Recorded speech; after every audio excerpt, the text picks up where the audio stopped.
Okay, today's worksheet is for June holiday homework lesson 4. Right.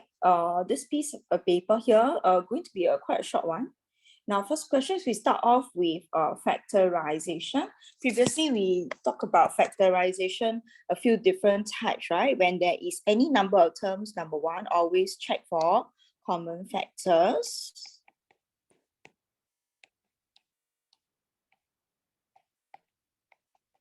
Okay, if there is 4 terms, the second one, right? If there is 4 terms, which is like these questions over here, you try to use grouping. When there's 3 terms involving a quadratic expression, ax squared plus bx plus c, you do the cross method or the window method or your calculator method. Then when there is only 2 terms of the form a squared minus b squared, then you use a plus b, a minus b. Okay, we got one more. 1, 2, 3, 4, 5. 1, 2, 3, 4, 5, 6. 6% today. Okay, we are 4 to our target. 4 more to our target. Okay, so for this question, we will be using factorization by grouping. How do we know that? Because we can see that there is technically a group down here, this group and this group over here that has common factors. If not, you can also choose to rearrange the expressions, all right, to group them together. Okay, so now let's take a look at the first group. I think many different people do write the working in many different ways. So I'm not sure how you all are used to writing your working, but for me, you can choose to do it this way. So I try to do like division. I group 3t minus 2s together. So this is one group. And I divide out the common factor x, and I get 3t minus 2s. Now the question is, if this is 3t minus 2s, right, I need to get something with a common factor. This portion here must be exactly the same. So sometimes you need to consider the way you arrange the terms or the sign that you choose to divide out. So in this case, this one I divide out a positive 5, right? You notice I put a sign so that I won't miss out. Then I'll get 3t minus 2s, right? For me, I am able to see the answer straight away. The one that is common, that is this one that's repeated, I only write one time, right? Then the other factor, x plus 5y, this one will be the other factor. But there are some of you who will do working this way. You'll probably write x bracket 3t minus 2s, then you write a 5y, 3t minus 2s. Just a note of caution, be careful. If you write it this way, you need to include the sign. Okay, if there's no sign, technically speaking, it's error in the question itself. When there's error in the question, in the working itself, then even if your answer is correct, you cannot get the marks. Right, so this one will be 3t minus 2s. Okay, do not write 3t minus 2s 2 times. Just write it 1 time. Okay, next question. Factorize these. Now, this is still necessary to learn. I repeat it a few times already. Some of the questions can say, solve this using factorization. Right, so they may specify the method. So if that's the case, if this is the case, you have to learn how to do factorization. Okay, but in this case, this one is just factorize. I don't need to solve, just the factorization only. Okay, I want 2y squared. So for me, I do the trial error method, 2y squared, and I want a negative 2 down here. So in this case, I'll take 2y times y to give me 2y squared, and I need a 2. But I have a 3 here, right? So I try to put the 2 and the 2 together so that I can get a 4 and 1, right? So this one will be 4y. Then I put a 1 here. This one will be y. I want a negative 3y. So this is minus 3y. The negative sign goes to a larger number. This one's positive, negative. Okay, so in this case, I get my 2 answers, 2y plus 1 and y minus 2. Okay. Next one, solve this equation. To solve this equation, there are many different methods. One method that I did down here is to combine the denominator, then cross multiply. Okay, another method you can do is to multiply throughout by the denominator to make the denominator disappear straight away. Also can. Okay, but in that case, I'll just do times 3, then this one times 4, the whole thing times 4. Okay, I'm very used to asking my students don't expand first. Okay, in case it is a negative sign, you write wrongly or whichever, then you don't get a method mark. So do write down the method first. But if you are very confident that you won't make careless mistake, you can go ahead. Right, then next one, after expansion, expand already, and then I cross multiply the denominator over. When you cross multiply, equal sign stays in the middle, stays in the center. Okay, then you shift over, you get 7x equals to 14. So 7x is equals to 14, x equals to, you divide by 7, not 7 over 14, okay? Divide by 7. So this one, x will be equals to 2. Okay.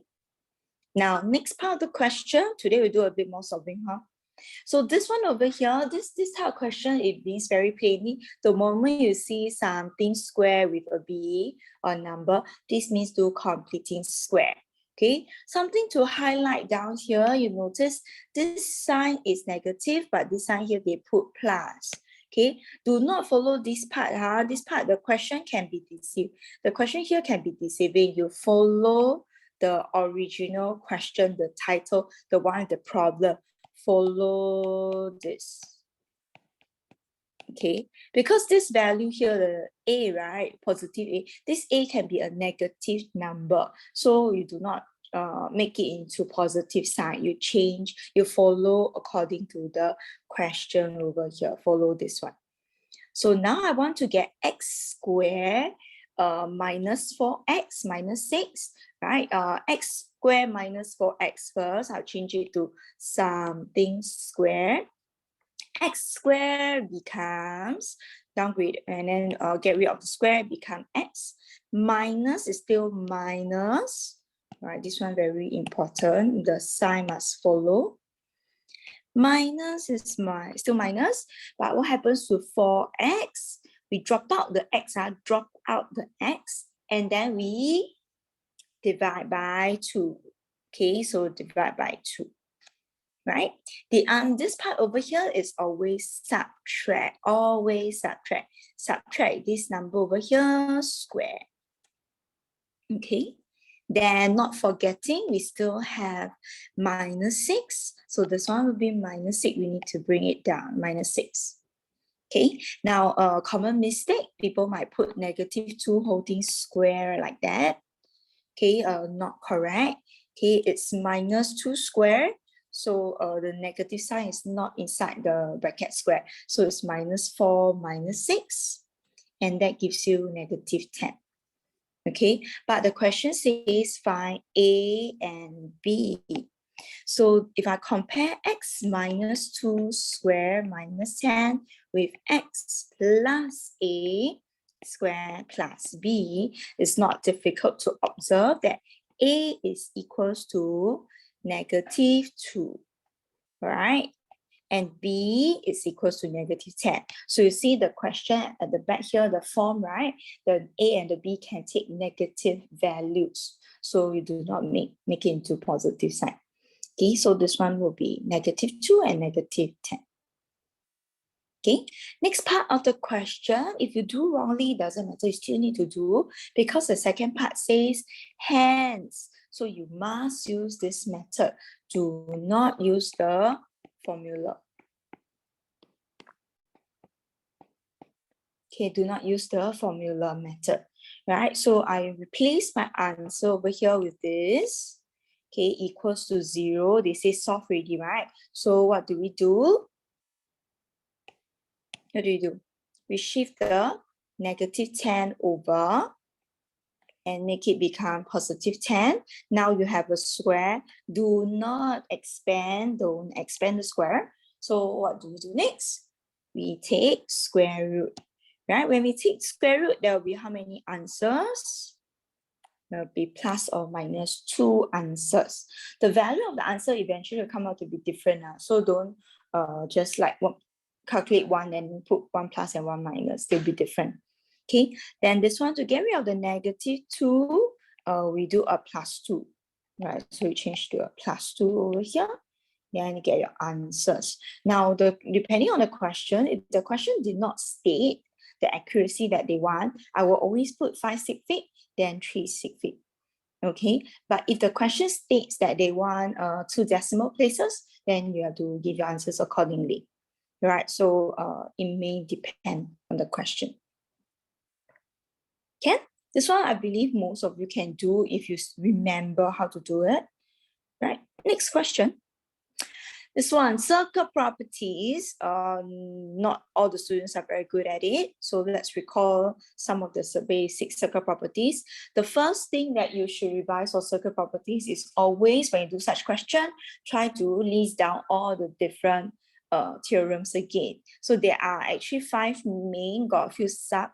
Okay, so the first one is that looks like an arrow head over here. Angle at the center equals to 2 times angle at the circumference. Okay, so you must know and look for center. So this side usually have the center and then another 3 points at the circumference, right? Next one, angle in a semicircle. So semicircle, how do you know it's a semicircle? Usually they will tell you either radius or they will tell you diameter. Like yesterday we were talking about radius, right? Be very careful of radius. Sometimes radius can give you isosceles triangle or even an equilateral triangle. So do look out for radius as well. Okay, angles in semicircle is 90 degrees, no problem. Next one, this one that looks like a butterfly. Okay, angles in the same segment. So the angles over here will be the same. Similarly for the other 2 ends.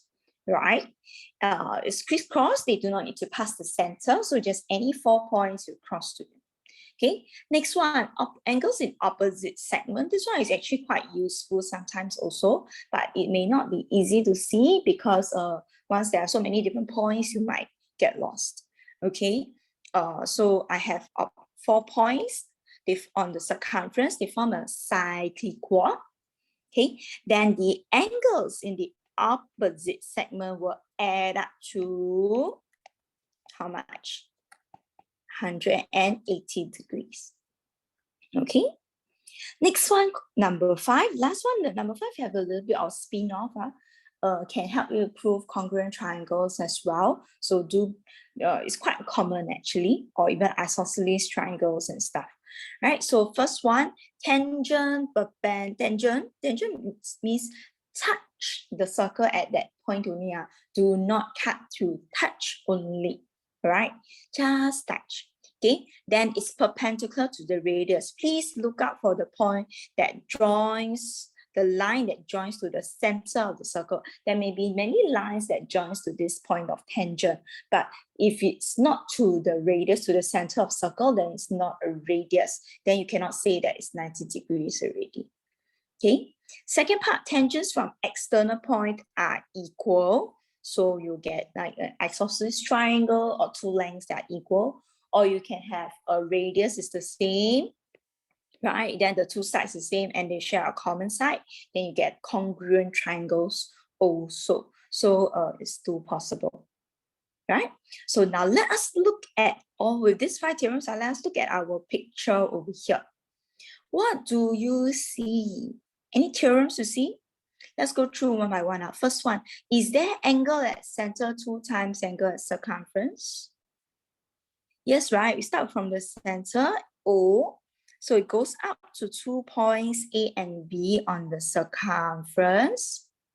And then you have to go to another point on the circumference on the other side. So this is point S. So angle at the center over here will be 2 times the angle over at the circumference. Okay. Next one, the question here says that there are TA and TB are tangents, right? So look out for the tangents. So I have TA, this is a tangent, but TA, where is the radius that's perpendicular to it? Where's the radius? A is joined to O as the radius. There are a few lines are A to B and A to O. A to B is not a radius. A to O then is the radius. So in this case, we know this one over here, 90 degree. Similarly, we know this is 90 degree. Okay, then a lot of students are able, this one is 52. Then you know this one tangents from external points, so they must be equal. So a lot of students are able to tell me this one straight away is 180 minus 52. Yes, but wait a moment. That it is not angles in opposite segment. There's no official theory for it. So instead of 180 minus 52 straight away, what should we do? We should use the 360 degrees. It's a quadrilateral over here, AOBT. Take 360 minus away our two 90 degrees angles because of the tangent, 90 and 90. That's why we end up 180. Then minus away this one, 52. Angle, that angle T. So then this one is angle sum of quadrilateral. Okay, that's how you get 128. Okay, so given that you know 128, then you can apply angles at the center twice angle at circumference. This one will be just 128 divided by 2. Okay, let's see what else they need us to find. Right, question, calculate AOB. So I just calculated AOB, 360 minus 90 minus 90 minus 52. Let me write down the property name. Angle sum of quadrilateral quad. Okay. Next one, angle OBA. Where's OBA? Oh, OBA is the one over here. Okay, this one, like we say, this is a radius, OB and OA. So it's a isosceles triangle. Okay, so 180 minus 128 divided by 2. Base angles of isosceles triangle. Okay, these are some of the properties that you should know are basic ones, right? If the question do say that state the property name, then you need to give the explanation. Next one, angle ASB. Where is ASB? ASB is the angle at circumference twice angle at center. So no, angle at center twice angle at circumference. So 128 divided by 2. Okay, straightforward and simple, easy. Now, usually, circle properties for N level will appear in section B for paper 2, the first part of the question. Then second part, you will mix with arc length, sector area, or even a little bit of trigonometry. So it's not confirmed, it's just a part of the topic. So it's always safer to study at least 2 topics. Okay. Next one, the diagram shows a trapezium over here. So we know the parallel sides, 6 and 9, the two parallel sides. Okay, and then the perpendicular height is 4 for this trapezium over here. So area of trapezium half A plus B times the height. Okay, so this is not given. You have to memorize. Okay, next one, find the value of H. Now, I already know the area of the trapezium. Now, how to find the value of H? How is H related? Okay, this height is actually for this triangle. According to what Enqi found, she calculated that this diagram is actually not correct. So by right, if I'm not wrong, the height will probably be outside, okay, the diagram. But anyway, I'm not the one who drew it, not drawn to scale. So this one was taken from an O-level June paper. Okay, so don't need to calculate to be too rigid in your thinking. Okay, just calculate based on what you think you know. Right, area of trapezium in this case, this trapezium can be cut up into 2 triangles. Right, the first triangle BDC. half times base times height. I already know this triangle. Half times 6 times 4. Then the area of the second triangle, if you were to turn around, okay, I can't turn my screen around. So it'll be the other triangle, ADB over here, right? So if this is the second triangle, area of triangle now, if I want this particular height, which is H, then the matching base will be 5. Okay, so half times base times height, half times 5 times H, okay, plus half times 5 times H plus the other one, half times 6 times 4, which is 12, okay, gives you the total area of the trapezium 30, right? Then subtract away, times 2, and then divide. You should be able to get your answer. So the calculation is not difficult. It's whether are you able to change your thinking and think of and link them together in different ways or not. Okay, again, you notice the question here tests on the concept of finding the perpendicular height, or rather the shortest distance of a triangle, right? So yesterday we did the other paper about shortest distance. So it's also something similar. So these are some of the new trend questions that are working backwards. They give you the area of the triangle, you use half AB sine C, or you find the perpendicular height, etc. Okay, last one, find the angle DAB. This one, Jared don't like, right? Okay, Torcaso. So this is angle DAB. So I'm going to use the triangle over here. Now, you notice that you have found H. You can either use H for a right angle triangle. So H we found to be 7.2. Okay, and then this is the hypotenuse. The 9 hypotenuse is opposite the 90 degree. This is the angle that I want. So so first one, this is my angle. The side opposite to it, 7.2. The longest side, hypotenuse. So this is sine, S-O-H, right? So sine of the angle, or rather I'll do sine inverse straight away. Okay, never mind, sine of the angle, DAB, SOH, opposite over hypotenuse, then sine inverse. Okay. But there are some of you who like to use sine rule. If you are able to do so and get the correct answer, please go ahead, right? Alternatively, you can also find the area of the triangle, then you use a half AB sine C for this angle, but it's a little bit longer, right? So do you need to do that? Okay, let me go on to the next part. Can I have this one? Okay, next question.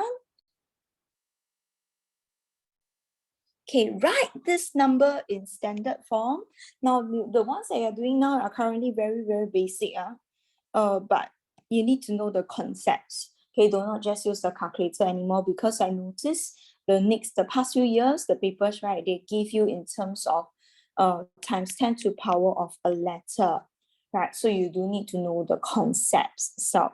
So you probably need to know how to find them instead of using the calculator, right? So this number, what is the standard form? Standard form, you have to change the number in front. Okay, put a decimal somewhere such that it's more than 1 and less than 10. So in this case, I have to put my decimal place in between 4 and 5 to give me 4.5. So this is more than 1 but less than 10. So if it's 4.5, I need to multiply by 10 how many times? 1, 2, 3, 4, 5, 6, 7, 8. All right, so 4.5 times 10 to the power of 8. All right, do take note. Let's say I give you a question 45 times 10 to the power of 8. If I have a question that looks like that and they ask you to change it to standard form, then this one over here, you have to change this to 4.5. But there's this is 45, right? So there's a times 10 over here. Then there's a times 10 to the power of 8. Then how do we combine the powers for 10 to the power of something, right? In this case, we will have 4.5, 10 to the power of, when we multiply the indices, add together, this will become a plus 1. So these are some of the new trend questions now that involves algebra. Okay, so they test your concepts. So do know how to convert such kind of question. Okay. Right, next one. Then giving your answer in standard form, evaluate the following. Now, of course, we can use the calculator to evaluate this, but let's go through a little bit of working in case they change the powers to letters, right? So let's go through some of the working over here.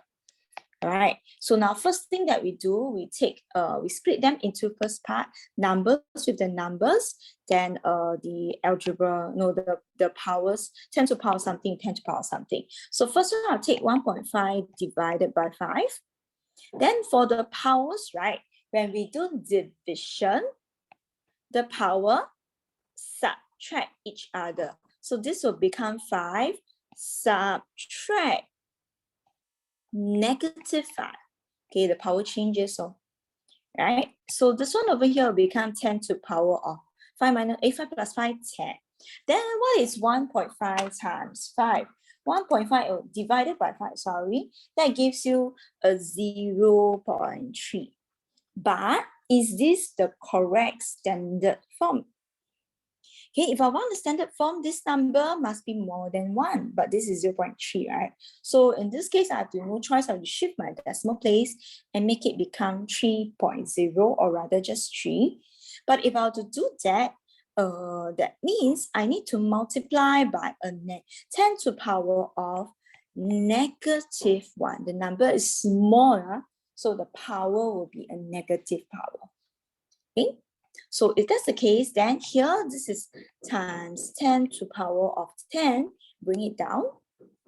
Combining these two portions over here, 10 to the power -1 with 10 to the power 10. When we do multiplication, the power add together.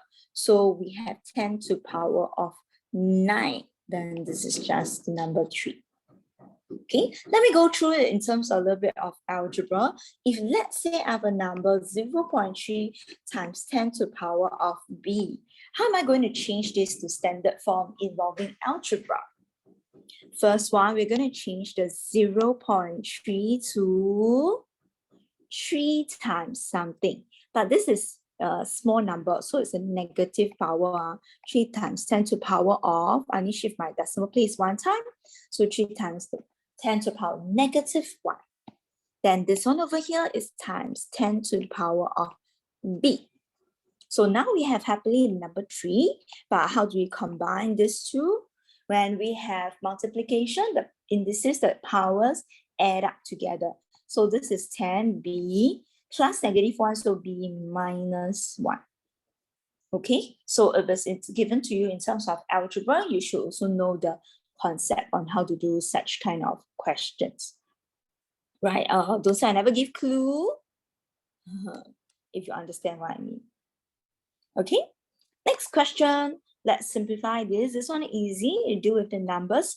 12 over 9, use my calculator for 3. Then x and x squared, on top got 1, bottom have 2. We cancel out 1, we left at the bottom. So x to the power 1 at the bottom. Y, nothing to change for y, so y remains at the numerator. Okay, simple, straightforward. Next one, polygon. Now, we have been covering quite a number of polygons on different couple of days already. Now, yesterday was to prove whether was it a regular polygon or not. And then another day was to find the number of sides or something like that. Okay, but today is also the same. Interior angle of a regular polygon. This time around, they give you that this is a regular polygon. They didn't ask you to test. They say that the angle, the interior angle is 171. And they ask you to calculate the number of sides of the polygon. So basically, we must remember the formula. There are 2 different methods. The first one, the slightly more complicated, but easy to remember formula. All right. N minus 2, the total number of side subtract by 2 times 180. That gives me the sum of all the interior angles. Okay, but now it says that it's a regular polygon, means all the sides are the same. So my total angles just need to divide by n, right? And equate it to, they gave me that the angle is 171. Right, then we do a cross multiplication and expand out this portion over here. Then you divide away, you get n equals to 40. Wow, that's a lot. Okay, n equals to 40. But that's method 1. Alternatively, if you don't like so much algebra, you can do method number 2. If the interior angle is 171, the exterior angle, okay, a lot of students think that the interior angle is like that, then the exterior angle is, oops, sorry, what happened? Oops, sorry. Okay, a lot of students think that if this is the interior angle, they thought that the exterior angle is 360 minus the interior angle. That's not true. That's not true. Okay, because the interior plus the exterior angle is equals to 180 degrees. All right, they are on the same straight line. So if the interior angle is 171, you can find the exterior angle to be 180 minus 171, which is 9 degrees. Then you take the total sum of exterior angles, 360, okay, divided by 9. That gives you 40. Okay, there are some other types of questions that will give you, for example, the ratio of interior angle to exterior angle is, let's say, 4:1. Then they ask you to find the number of sides. So if there's this kind of question, then you need to know how to solve. You need to use the concept that the interior plus the exterior angle is equals to 180. So in this case, 4 units plus 1 unit, 5 units will be equals to 180 degrees. Then you find 1 unit is how much, that you get the exterior angle. Then you go and divide by the total number of sides with 360. Okay, so this is just an extension of different types of questions available. Okay, so do know the concepts clearly. Okay, next one. Okay, number pattern. Yesterday we were saying, right, the number pattern, the newer trends now is not just to ask you to find the number pattern, but instead to use the algebra, the portion, the part where you write down the expression, you use the formula and then equate it to something to solve equations like that. So in this case, the question says, each term in the sequence, each term is 3 more than.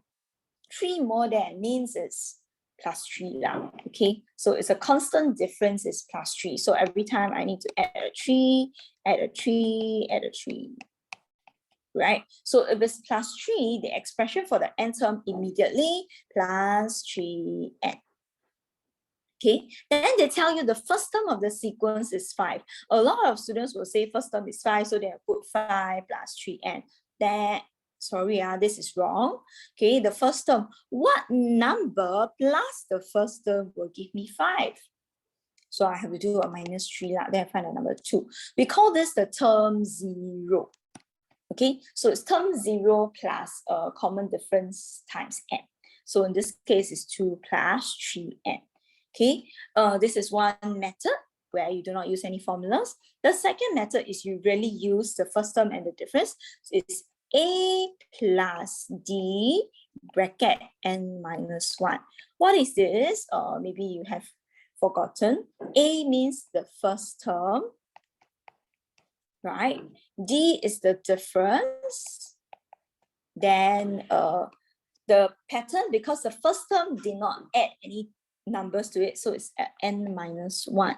Then you can expand this, so this is 5 plus 3. If the difference is negative, then this will be minus 3, okay? N minus 1. You need to expand Okay, 5 plus 3n minus 3, then 5 minus 3, 2 plus 3n. You'll get the same answer. Just that this one is by formula. Okay, see if you can remember the formula. Right, so expression for the n term, this one is it. Next one, this one have a little bit of a trick. The k term, that means the equation itself, they don't want the letter n. They say it's the k term, it's no longer the n term. So they want the letter n itself. Okay, so this is 2 plus 3k. The term itself is, the sequence is 1, 2, 6, 5. So equate to 1, 2, 6, 5. Solve for the question. K is 4 to 1. Okay, now yesterday we highlight a few differences. This is the n term, the k term itself is the number 1, 2, 6, 5. Remember, we're talking about the value of the k term or whichever term, right? So if the question asks you what's the value of that term, value of the term is, in this case, 1, 2, 6, 5. If the question asks for the value of the term, that means you must put in the n and then find out what is the final value, okay, the number. But if they ask you which is the term in the sequence, then you just need to find what is the n itself. So the questions, the keyword means quite a big difference, all right? So please take note of these few keywords. Next one, distance, speed, time graph. Again, we are doing speed, time graph. We'll do distance, time graph when school reopens. But basic concepts that they like to test. First one, acceleration is gradient, okay? y2 minus y1 over x2 minus x1. There are still people who calculate wrongly, okay? Then distance is area under the graph. So just a quick recall, some of you might need to use a trapezium, area of trapezium, a plus b half times h, half a plus b times h, right? Now the question shows the speed time graph from 30 meters per second to 12 meters per second. So it drops, it slows down. When it slows down, it means there's a deceleration. Another word for deceleration, retardation, okay? And there's a deceleration, most likely they will ask you to look for a gradient, which is actually the acceleration. But because it's a deceleration, there'll be a negative sign, okay? If they ask you for acceleration, you'll write a negative value. Right, I repeat again, because it's slowing down, right? If the question asks you for acceleration, you write a negative answer. If the question asks you for deceleration, you don't write the negative answer because it's already decelerating. You write a positive answer. So if the question asks for deceleration, you write a positive value because it's already slowing down. Okay, now first part of the question, yes, find the retardation. Another word for retardation means acceleration, right? Acceleration, or rather deceleration. Okay, I write D lah, deceleration. Oh, how do I spell this?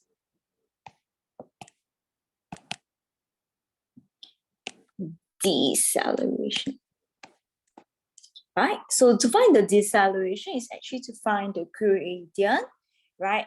Then they say t equals to 10, 8, but I only have 0 to 20.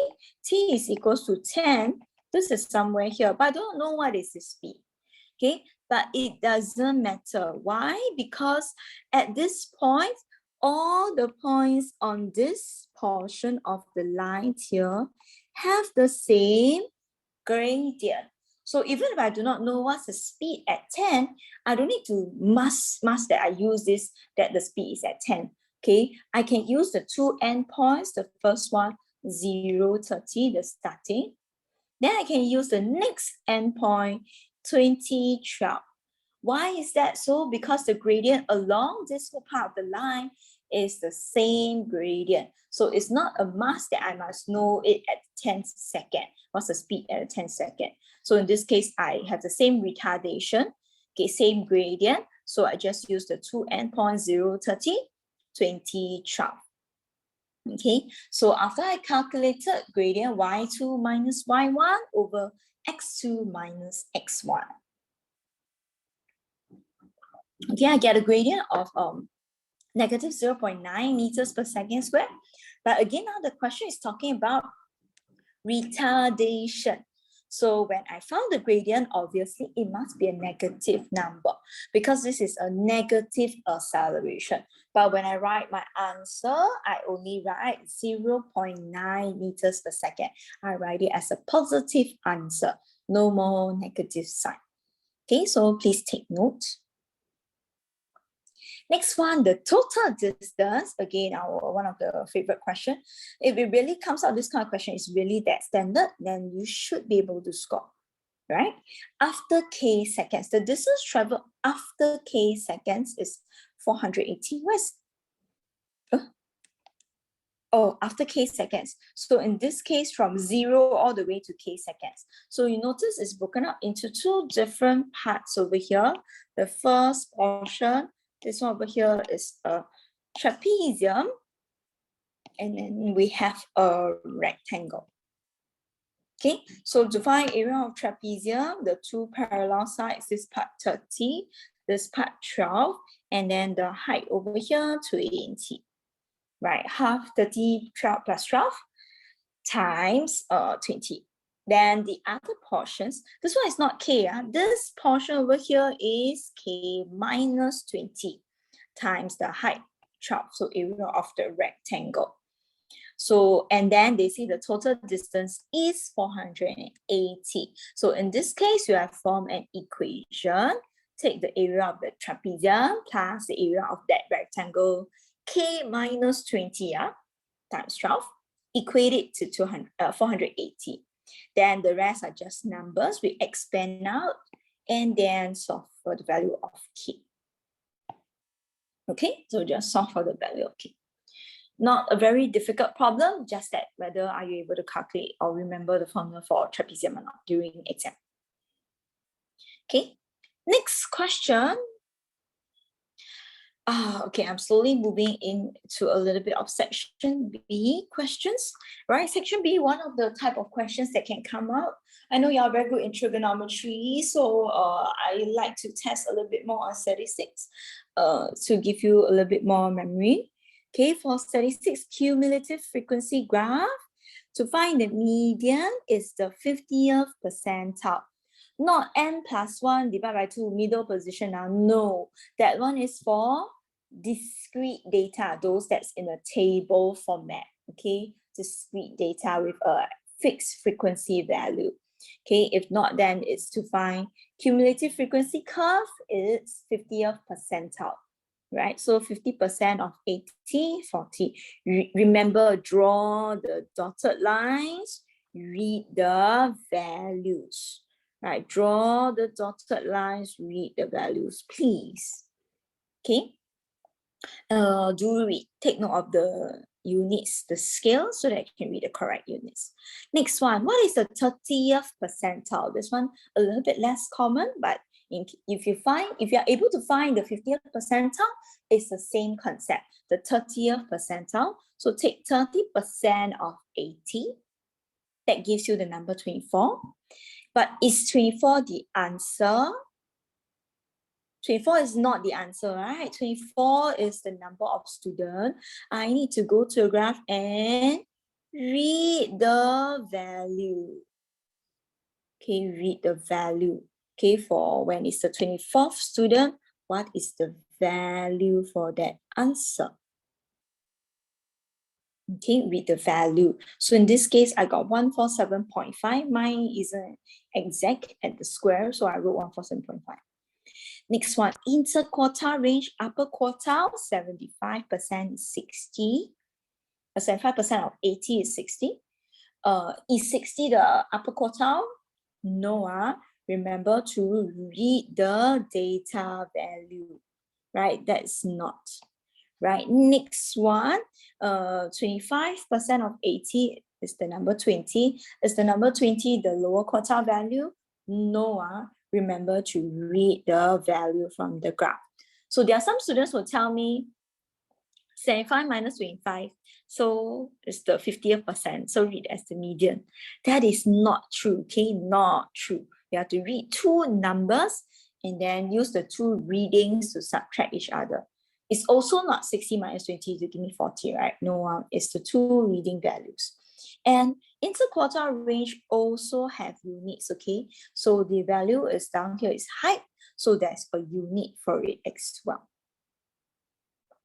Next one, given that 5% of the student has a minimum height, what does the word minimum height means? Right? Why is this word important? Because I need to think, this 5%, is it the top 5% or is it the bottom 5%? So if they have a minimum height of X, means what? Means the height is more than X, right? Minimum height, so minimum X or more, right? So it means I have people who are taller, more than X. So if people who are taller, in this case, is it at the bottom 5% or the top 5%? So it will be the top 5%, right? The taller one. So I will calculate 5% of 80. 5% of what? 5% of the students, 5% of people. Okay, then it's 4%, the fourth student from the top, right? My top have, my maximum is 80, so the fourth student from the top, that will give me the number 76. I read my 76 number, the student, and find out how tall this student is, right? And read the value, right, to find 170. So the minimum height, okay, is taller than 170. So X will be 170. All right, minimum height. Okay, 170. Next one, box and whiskers plot. It's not very common for them to give a cumulative frequency graph and a box and whiskers plot together. Usually either they'll give just cumulative frequency curve or they'll give just box and whiskers plot. But if they will give box and whiskers plot, they will have two box and whiskers plot to ask you to compare. Okay. But in O level, if you do Sec 5, then this kind of question is very common. They'll give you one curve, one box and whiskers plot, then you're going to compare about it. Now, do take note of something. If they ask you to compare median, if you are given a median, right, this one is to compare the average. How do I spell the word median? Oh, this is spelled wrongly.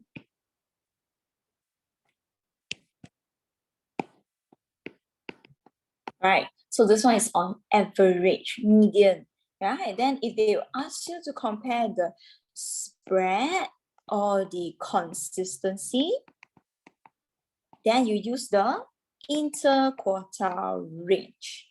All right, but if you have their kind of table statistics, right, where they give you a table of values, then you'll not be comparing median, you'll be comparing the mean for the average. Then for consistency, it will not be interquartile range, but the standard deviation. And we should compare interquartile range with interquartile range, right? Median with median. Don't compare median with the mean. Do not compare interquartile range with the standard deviation. Only choose one type, all right? So another student from school Y has a height. So calculate the median height, or no need calculate, read the median height. The median is the one, this value over here in the middle. So that gives me 160, very clear cut. Interquartile range, the upper quartile, this value over here, 165, minus the lower quartile, 152. Just read the two ends. Interquartile range also have units. Remember to write them down. Next one, hands. Meaning I have to use the median and my interquartile range. Compare the heights of the student of school X and Y in two different ways. So for medians for school Y, it's 160 cm, greater than the median for school X, 153 cm.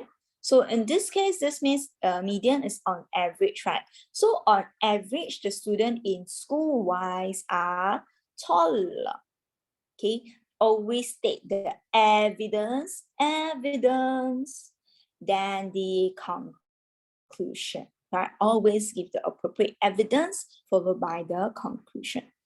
Next one, comparing the interquartile range. So the interquartile range of school-wide is 12 cm, smaller than the interquartile range that we found in part A.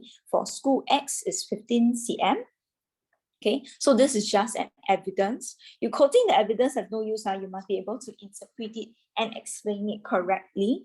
So if I have a small interquartile range, what does that mean? Small interquartile range, we have a bigger spread or smaller spread? Smaller spread, right? So it has a smaller spread. If it has a smaller spread, that means it will be more or less consistent. Smaller spread, the numbers vary by very by a little bit. So it will be more consistent. So our conclusion, if I have a smaller interquartile range, the height of students in school Y has a smaller spread, or you can say more consistent, is more consistent, okay, than school X itself. Is that okay? So these are very standard explanation of answers and comparison. You must know how to do, don't leave blank, okay? If you're unsure, then just try your luck lah, because you quote the evidence already, you may get it, and so just try it. Okay, now next one, this one is a slightly different question, probability. But like I say, in paper 2, section B, probability can come with statistics. So I'm trying to explore yours to a very different kind of probability. We done probability 3. Okay, we done like today, this one is on possibility diagram. Possibility diagram have many different types, right? Possibility diagram can have the type where they give you the axis and you just need to plot the crosses for each of the combinations, right? When there is a cross, it means it can have, that case can happen. When there is no cross, it means that case cannot happen. Okay, or you can also have another type where the possibility diagram is made up of a table.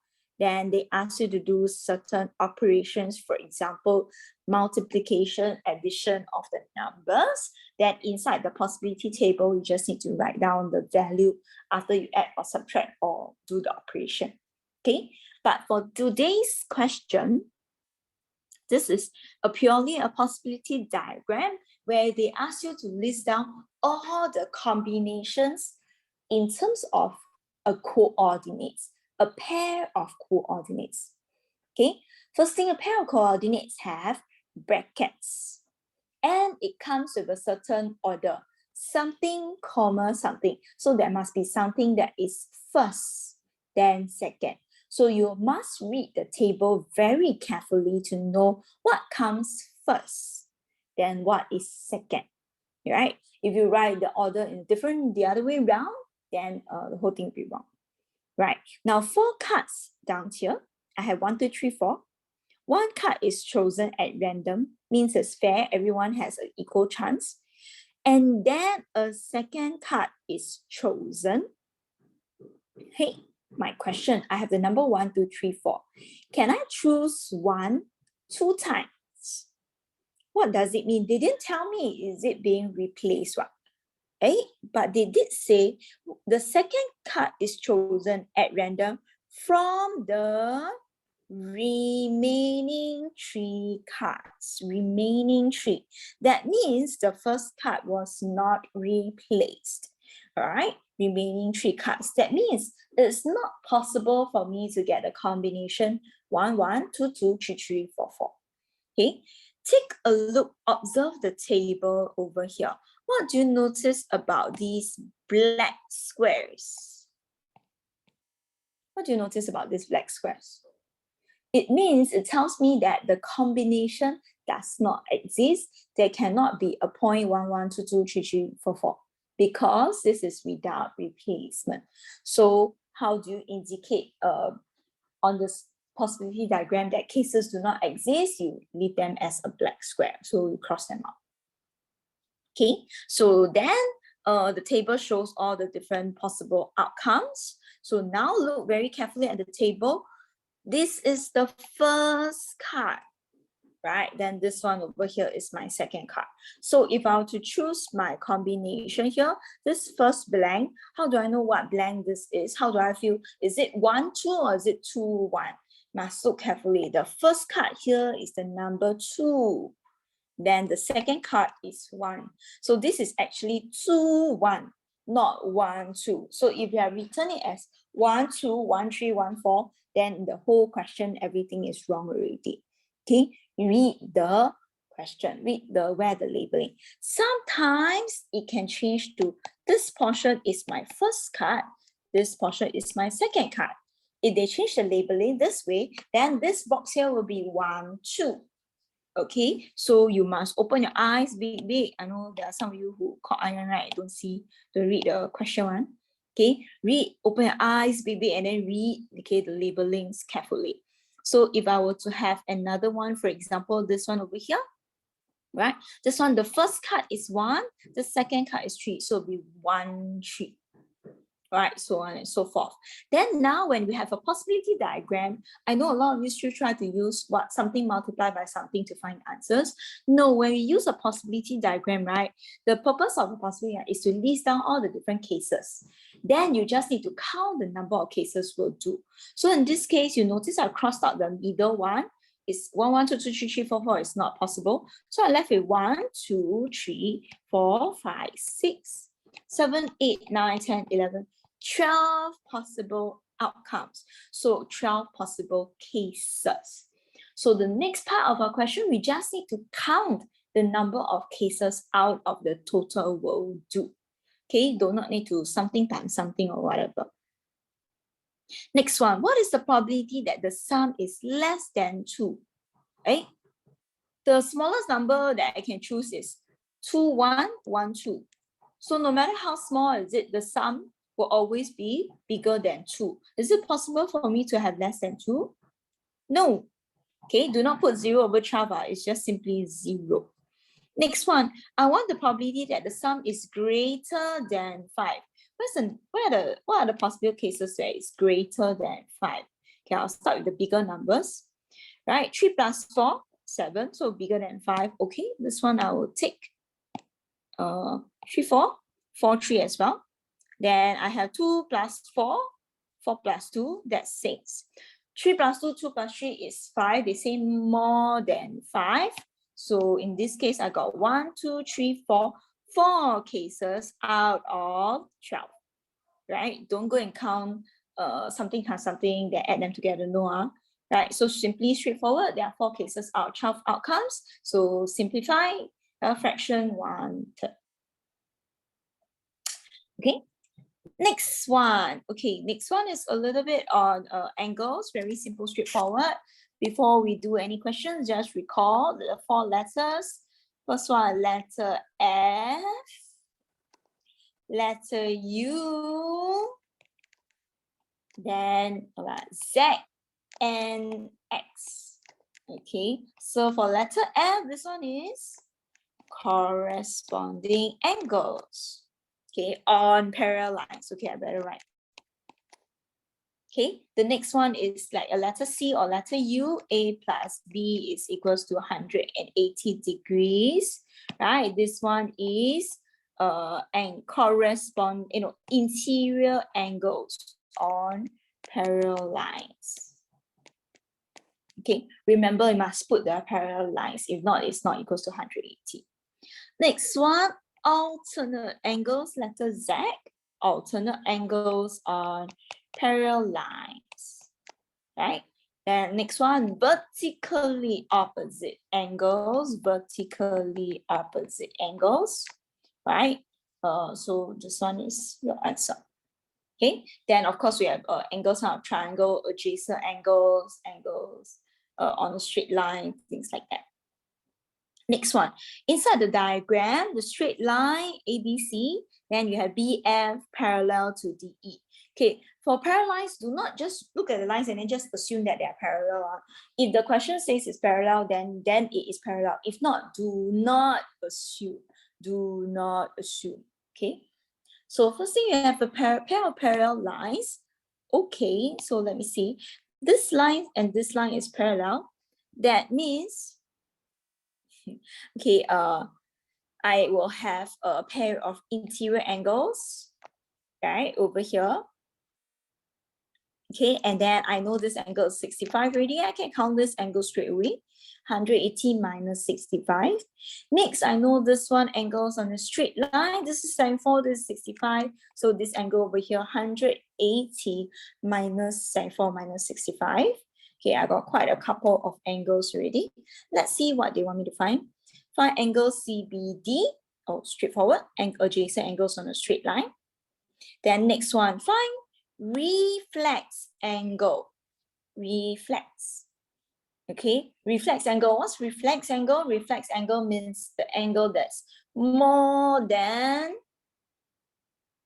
180 degrees, the reflex angle.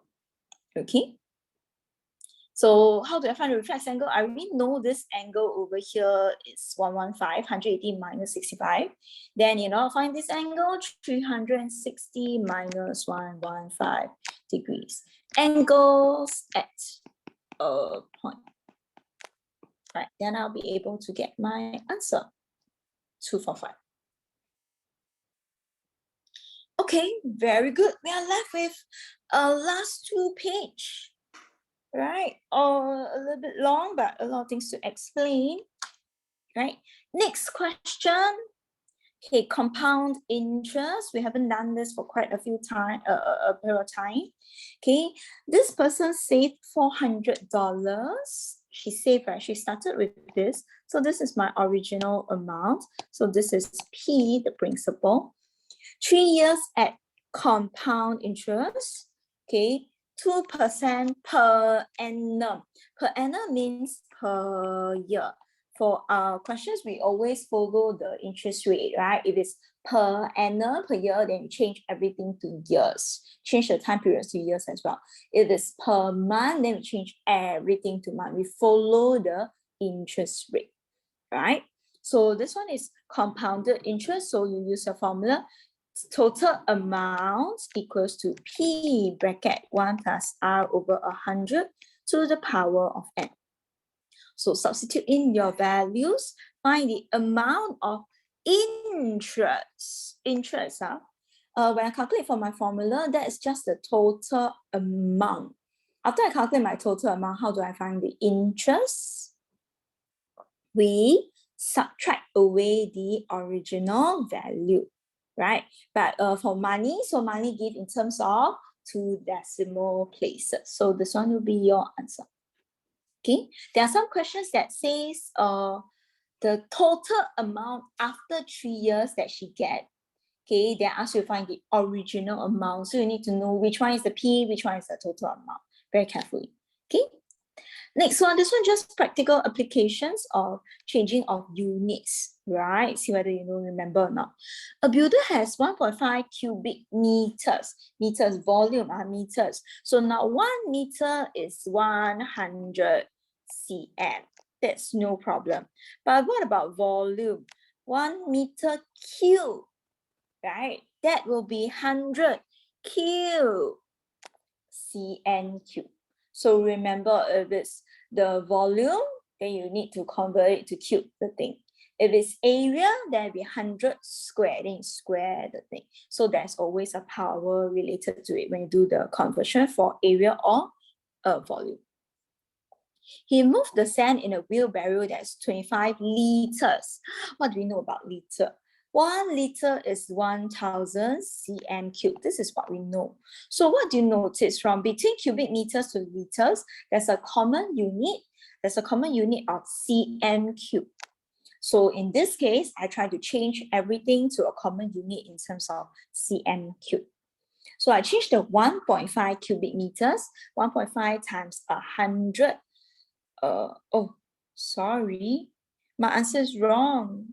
I didn't multiply by 1.5. Oh no. Okay, sorry.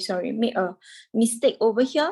This one should be 1.5 times 100 cubed, the total volume, divide by 25 liters. And that gives you a total of, okay, let me calculate. Anyone got the answer? Oh, this one is 60. Sorry, this answer is wrong because I forgotten to multiply by 1.5. Okay, error in my answer. So how many? So the answer, yeah, correct. Okay, very good. Right. Okay, then how many times must we fill up? So we just divide by the amount of the wheelbarrow. Now, a lot of students thought that the wheelbarrow is bigger, thought it's 25 liters, then take 25 divided by 1.5. Not correct. So please do change accordingly. All right. Next one, this one is a little bit of algebra. Okay, X cents for Y meters, then they ask you to change to dollars and then 80 meters. So for me to begin with, Y meters of ribbon for X cents. Okay, change one thing at a time, make it easier. Now the question asked me to find the expression in terms of dollars. So first thing I try to change cents into dollars. $1 got 100 cents, not 10 cents, 100 cents. So I divide by 100. Now, when you work with algebra, try not to do decimal place. Try to put fraction and then simplify the fraction later on. Okay, so I divide by 100. So it's X over 100.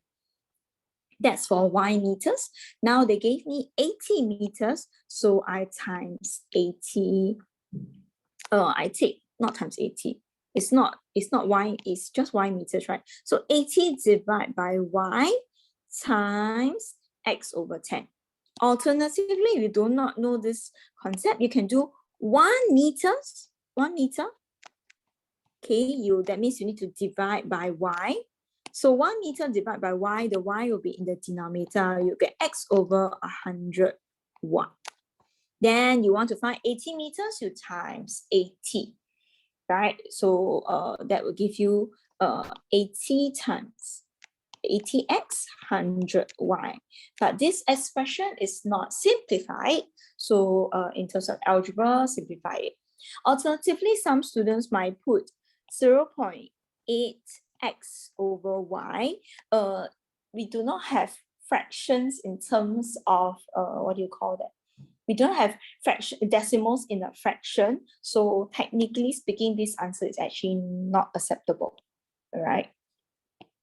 But I do not know, like N level, you can try a lot. Maybe they might give you the mark. Okay. Last page for the day, graphs. Okay, we have covered quite a few graphs. We did cubic graph. We did the Nike tape, we did projected, we haven't do. So today, right, how do we identify certain graphs? Right, we must know all the different types of patterns. First one over here, this one, the denominator is X, so it's 5 over X. You get something that looks like that. And you notice it's for the positive portion, right? The values for X are all positive. So this is the curved portion that is needed. And then we have the next part is 2x. This is actually y equals 2x is like a straight line, right? So it's a straight line that's going up. So given the curve plus the straight line over here, this kind of equation will usually give you something like a Nike tick.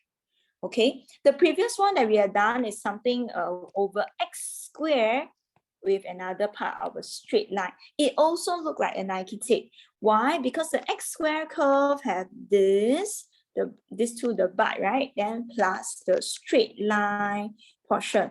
But you notice they only want the positive portion where x equals to 0, a greater than 0. So you end up to become also a curve plus the straight line, a Nike tick portion. Okay, but just a word of caution for those with x squared or over x, right? Over x or x squared, sometimes the line over here, this curve might curve back a little bit to look a bit like a spoon. right? Curve up, because it may not be just fully a straight line, because after all, if you have a square somewhere, some values might turn a little bit. So it might not necessarily be just one full Nike tick, whereas the remaining portion is like a straight line. It can also have a little bit of a curve. So if you feel that, my curve cannot fit into a straight line, then do not force a straight line, curve it a little bit towards the end, all right, tilt it a little bit. Right? So, okay, I can't help you to plot your graphs, but you notice something. They say complete the graph. They say some points have been plotted for you. The normal type of graph that you know, right, is always given a table, then you just plot on your own. But in this case, they only gave you a couple of points.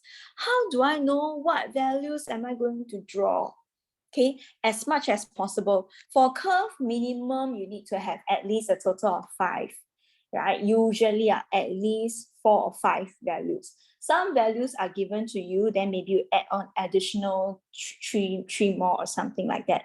But usually I'll just put it at a regular interval. So this is from 0.5 all the way to 4. All right, I already have x is 0.5, x is 1.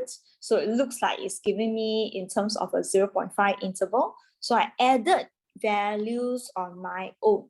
You notice how many marks are there? 4 marks, right? So 1 mark for adding points on your own and calculating them correctly.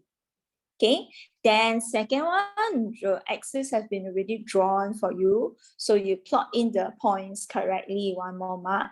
You draw the curve smoothly, 1 more mark. I don't know where the next marks go to, but maybe the plotting of the graph is 2 marks. Okay, given that the graph is difficult. But this one is look like a Nike tick, only the curve portion over here.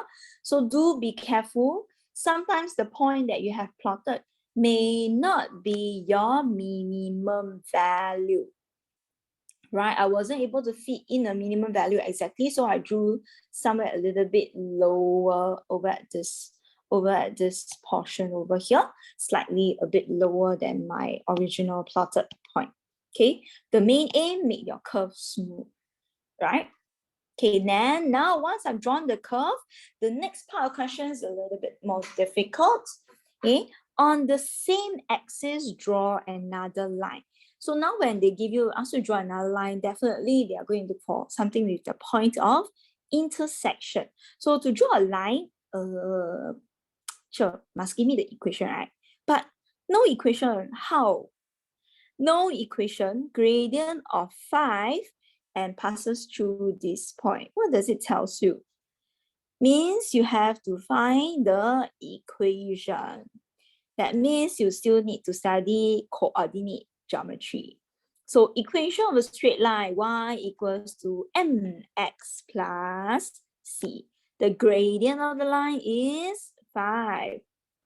So y equals to 5x plus c. What is this point? 0. When it cuts the y-axis, x is 0. So straight away, they given to you the y-intercept, right? They gave you the y-intercept straight away directly.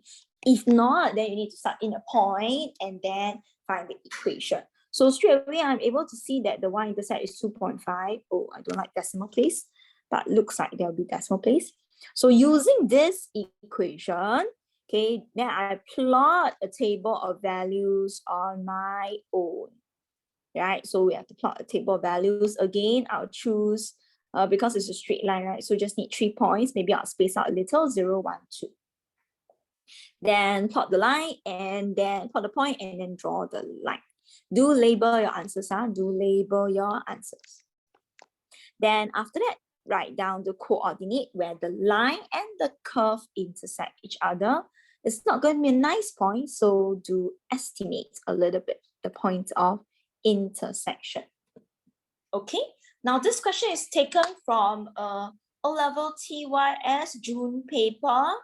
And if you to notice, you flip one of your N-level TYS question, one of the year, the paper 1 came out a cubic graph where they only draw 3 points for you and you need to complete the remaining cubic graph on your own. And the first part, when they draw, you can't even see that it's a cubic graph. Like you don't even know where is the turning points. So this kind of question can come out as well. So that's why I decided to pick this question. Okay, and this one also, this portion, a new trend type of question lately, it appears. There was one year where they drew a quadratic graph, then they gave you the equation that looks like that, a gradient of 5, and then another point, passing through another point, ask you to draw the line. Okay, there's actually another scale to do this, another way to do this without calculating points. Okay, but gradient is find gradient and then passes through a point. How do I do that? Okay, start with the point 0, 2.5. This one's something extra. So I start with the point 0, 2.5. Okay, then I need to know gradient 5. What does gradient 5 units means? Gradient 5 is y2 minus y1 over x2 minus x1. It means that when my x changes by 1 unit, my y will change by 5 units. Okay, so on my axis, I start from this point, 0, 2.5. What I can do is, I can start with when x increases by 1 unit. So from here, x increase by 1 unit. So 0 to 1. Then I move upwards, the gradient is positive, right? I move upwards by 5 units. So this is 2.5. I plus 5 will give me 7.5. Then I go up by 5 units, 7.5. This is the other point. Then I take a ruler, join this point and extend my whole line. This can be done by understanding of the concept without finding the equation, without plotting the points. How do I do that again? I repeat. When x is 0, 2.5, the first point here, I start off with this point, 0, 2.5. Okay. Then my gradient says it's 5, positive 5. Gradient is y1 minus y2 over x1 minus x2. Meaning this is 5 over 1. If my x increase by 1 unit, my y will increase by 5 units. This y value is 2.5. I plus 5 to give me 7.5. Should go there. Right? Then what do I need to do when x increases by 1 unit? The y increases by 5 units. One more point over here. Then take these 2 points, take your ruler, draw the straight line, extend. I don't even need 3 points. Okay, I don't need to plot anything. So this is a new trend type of questions. Sometimes this kind of question can only just give you 1 mark instead of 2 marks because they might expect you to know the concept. Right, so this one for those who came for remedial, teach you something extra. All right, so with that, I finish up on this paragraph. No more other questions. Okay, any questions that you all might need me to explain again? If not, then I shall end off today's remedial. Thank you for coming. Okay, you all can give me bye-bye. Bye-bye.